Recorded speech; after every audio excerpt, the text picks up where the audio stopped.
Welcome back to our panel discussion, Cybersecurity in today's DoD, sponsored by Leidos, here on Federal News Radio 1500 AM and federalnewsradio.com. My guests today are Keith Johnson, Chief Technology Officer and Chief Engineer for the Defense and Intelligence Group at Leidos. Mitchell Komaroff is Principal Advisor for Cybersecurity Strategy, Planning and Oversight at the Defense Department's CIO Office. And Servio Medina is Chief of Cybersecurity Policy Branch at the Defense Health Agency. And before the break, we were talking about the idea of resiliency, recovery, how you automate those, how you architect your networks. Servio, I want to go to you. You have a slightly different take on it, that idea of resiliency, recovery, protecting against attack surfaces from a maybe slightly less technology standpoint. Thank you, Tom. Just to start, the Department of Defense released a memo in 2015, September, titled the DoD Cybersecurity and Culture Compliance Initiative. It's notable to say cybersecurity culture and compliance, not the culture of compliance. And in this memo, there were some assertions made that I think we've all come to understand because it's touted by many commercial studies, that most incidents in the cyber domain, whether they're targeting healthcare organizations or cyber in general, trace back to you and me, the human element.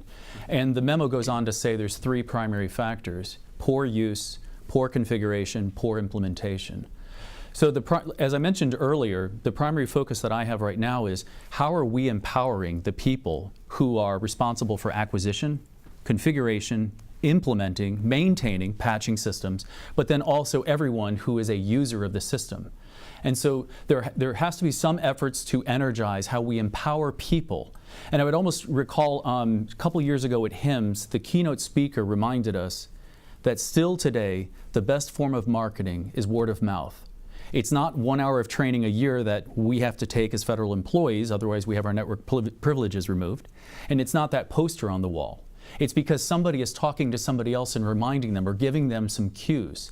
And so that's when I think Keith was mentioning about the robust cyber workforce, it's really encouraging also to see the federal efforts with DoD on the NICE framework. That now instead of just looking at a system administrator and a network administrator, and there the are NICE framework. You mean the National Cybersecurity Education Initiative? That's right. That's okay. right. So where it used to be cybersecurity workforce, it's a DoD instruction manual 8570. Now we're looking at cyberspace workforce with 54 work roles that include forensics, legal, privacy, historian. So the recognition that there are many people who contribute to healthy cybersecurity for our systems and our information. That's what really encourages me in the way of resilience of our networks, is who is getting, configuring, maintaining, and using the systems.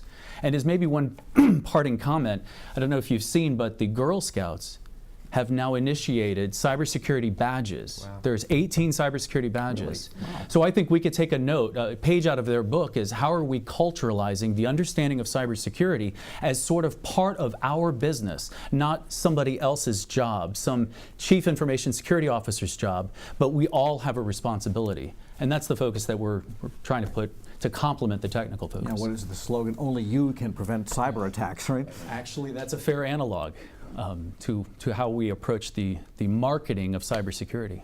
All right, so Keith, that means for agencies it is a cultural, it's a people, it's an HR, and a technology problem. It sure is. So one thing that, as far as on industry, what we're doing is implementing like robust cyber training initiatives across our workforce, where it's not just the yearly compliance training, it is a ad hoc kind of training exercise. Like for instance, we will send kind of our own phishing emails to our workforce to see who will click on links that would take them to malicious websites, and then offer on-the-spot training, remediation, and so forth. And if they continue, we will obviously kind of limit their ability to do those things in the future. So there is just getting back to the hygiene area, there's hygiene on the actual infrastructure, making it easy. Like for instance, one easy thing we've done is we've labeled all external emails with external in the subject line, so that you understand where it's coming from. Mm-hmm. So now, I mean, I am so trained, even if it's a real link, I almost never click on an email link. I always just copy it, inspect it before I put it in, just because the hygiene and then that personal, just like cyber, it's the weakest link of a chain is really what we're talking about. From a reconnaissance standpoint, adversaries are looking for people that may exhibit behaviors that will make it that would click on a link or do something that they want them to do. And so having that training program is very, very important. The other thing that we're doing is implementing NIST 800-171 standards across our enterprise. Obviously, there's a DFARS regulation to comply for all federal contractors to comply with NIST 171, and so that is a big initiative that we've undertaken to. Leidos recently, over last year, has integrated 2 large companies, Leidos and then a part of Lockheed Martin called IS&GS, 2 $5 billion companies coming together. So that merger and now laying a common cyber framework with the guidance of NIST 171 is a way to kind of help ensure that we have common protocols and protections in place to ensure that we have resilience. And the other area, 171 covers, I'm sorry. 171 covers all non-federal security infrastructure. Got it. So it's for industry, whereas 853 applies to federal infrastructure. Got it. So there's a lot of commonalities across those. And then the last thing is, in resiliency, what we're looking to do is recreate, as Mitch mentioned, in a cloud and virtualized infrastructure, there's approaches that you can take to separate applications, data, infrastructure that allow you to recreate and reconstruct automatically those applications a lot more quickly with less manual labor than before. Now that's a longer-term initiative. We call it many things, infrastructure modernization, application modernization, but ultimately what we're trying to do is get to that automated, virtualized infrastructure that delivers data and applications securely, but then can also be recreated when you are under attack. Got it. Yeah, so you virtualize, you separate, and then it's easier to virtualize. Correct, exactly. And reproduce or modify without changing the whole system. Exactly, because what we've seen in the past, because of limitations in hardware capability, we had to embed those capabilities together, which makes it more difficult to bring up if you are under attack. Now, as Mitch mentioned, with the just the enhanced computing power that we have and really new infrastructure frameworks that are available, we're now able to separate those components, which then allows us more flexibility in bringing them back up. Which also gives you more resilience, too. Exactly. Keith? I'm sorry, Mitchell. I just wanted to foot stomp Servio's important point about the workforce, and to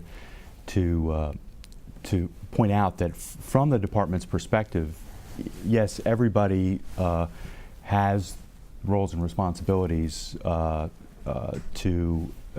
help assure the DoD's infrastructure, but a key change is really making the business of cybersecurity actually commander's business, right? So ultimately, our effort is really to look at what we sometimes call hygiene, but it's really the readiness of the DoD to perform our mission. Mm-hmm. And ultimately that is commander's business. Mm-hmm. And so really this is not going to happen until there is that level of responsibility at the commander level, and that what attitudes and what have you flow downhill. So it's basically if there's a willingness for business convenience or even very near-term operational convenience to take shortcuts in the cybersecurity perspective that actually introduces significant vulnerabilities to the DoD, then if that is not taken seriously at the leadership level, then it's going to be a hard time convincing.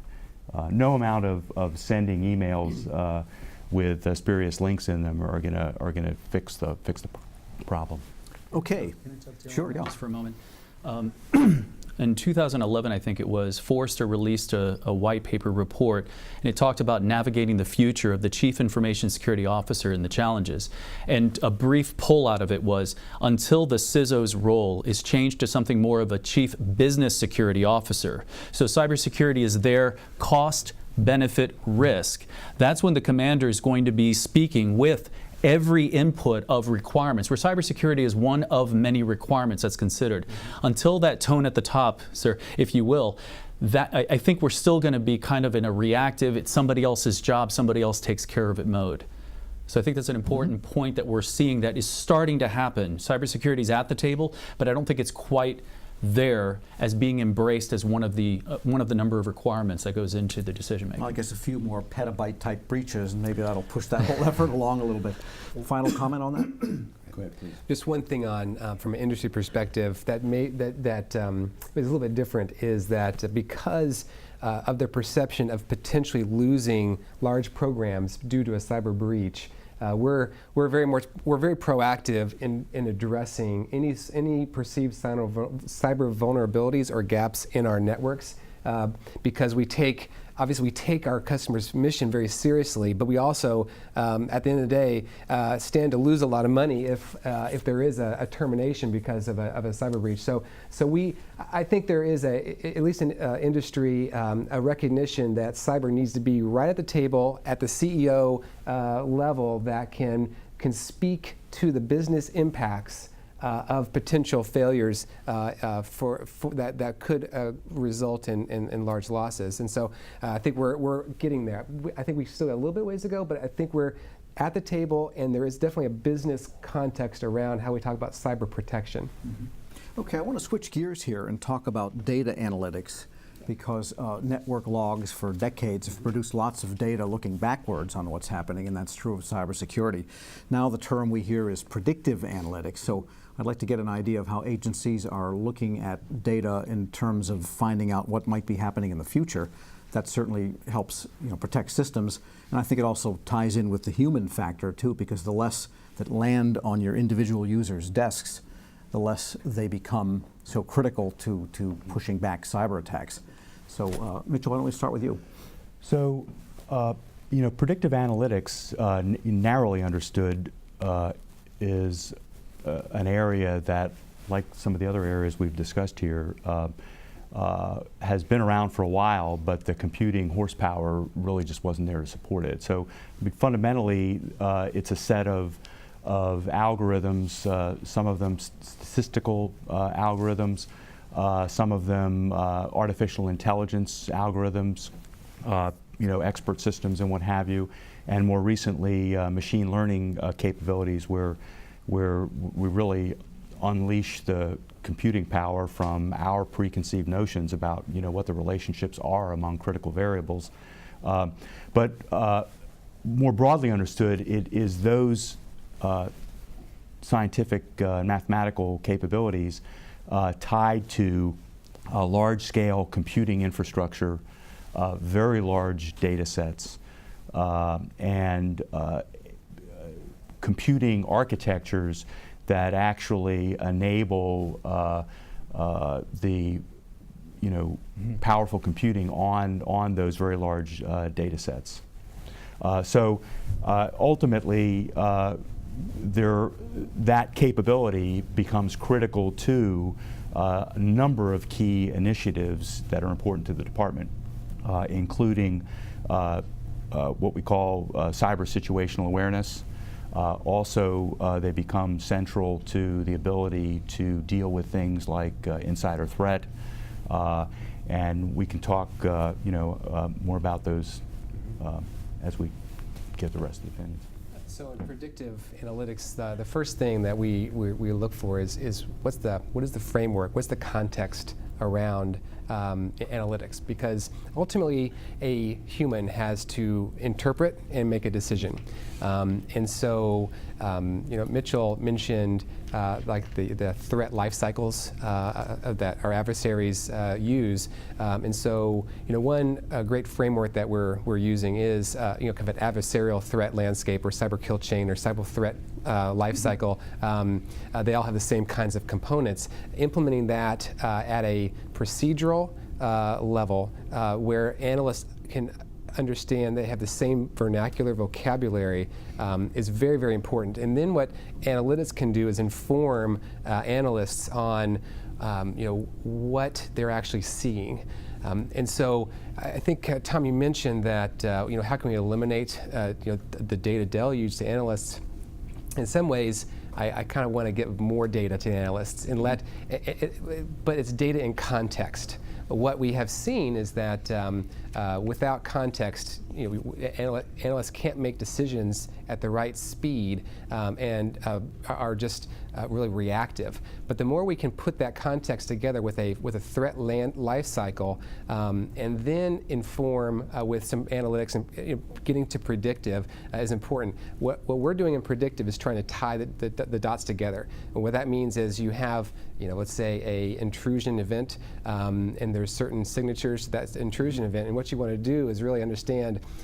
You don't want to understand the bits and bytes. You want to understand the people and intentions that are happening and who is doing something to you. What that means is you have to elevate the conversation, elevate the analysis to take the specific intrusion event, the sets and the signatures, and tie that to ultimately campaigns that you can ascribe to a certain set of actors.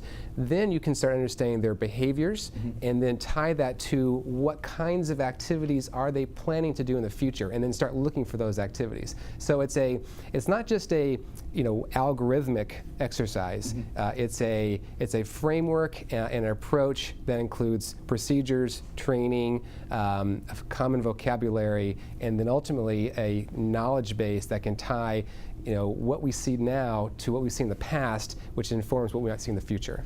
Interesting. We're going to take a short break on that fascinating note. This discussion is Cybersecurity in today's DoD, sponsored by Lighthouse, here on Federal News Radio 1500 AM and federalnewsradio.com.